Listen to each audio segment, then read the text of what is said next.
Now, the appropriate name for a zone like this is an area of interest because it's a zone that has been used as support and resistance. And it's in the name, area of interest. It's an area that traders are interested in opening buy and sell positions. It's a popular zone to open trades. That's all an area of interest is. Now, the significant thing about an area of interest, if you just bear with me for a moment, I'm just going to go ahead and mark out this support zone down here, is with an area of interest.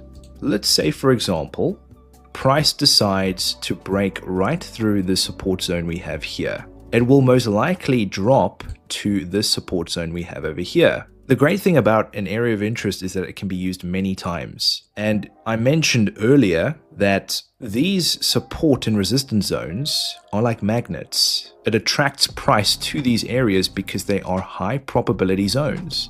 All these are areas where price has previously reacted from. So let's just say that price decides to break right through the support zone. This support zone now becomes resistance, okay? So in this case, we say price drops down to the support zone here. We can expect a potential move back up to resistance where we can look for some potential trades, okay? And let's just say that price decides to break right through this resistance zone.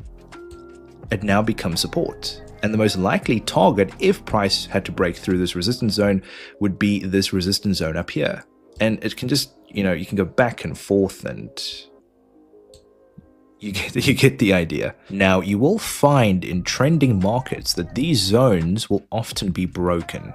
So if I zoom out here real quick, you can clearly see that we're in an uptrend here, okay? Price is forming higher highs and higher lows. That's evident. And that's not a problem.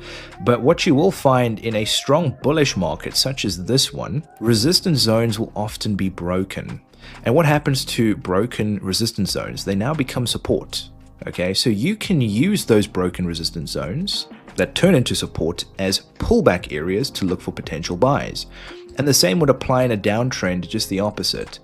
Let's just say we're in a downtrending market like this. Broken support now becomes resistance. If we're in a bear market, you guys can use the broken support levels as pullback areas, right, to look for potential sells.